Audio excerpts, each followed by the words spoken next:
Здравствуйте. Информация сегодня касается застройщиков Москвы. Изменилась сумма, которая будет оплачиваться при изменении вида разрешенного использования земельных участков. То есть, в частности, в некоторых местах стоимость будет увеличена даже в разы, то есть двух, а то и десятков раз, до 10 раз.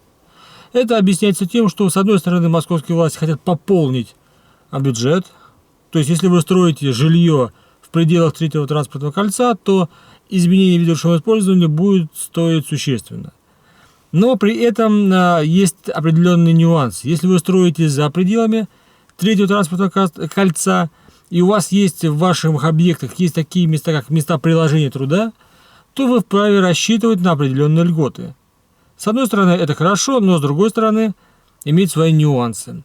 То есть, я так понимаю, что в дальнейшем власти Москвы в перспективе, планируя градостроительные проработки, планируют постепенно выводить, с одной стороны, понуждая рублем, с другой стороны, привлекая льготами дополнительными, выводить застройщиков за пределами третьего транспортного кольца, создавать места приложения труда, то есть офисы фактически, там, где будут работники трудиться, вне центра.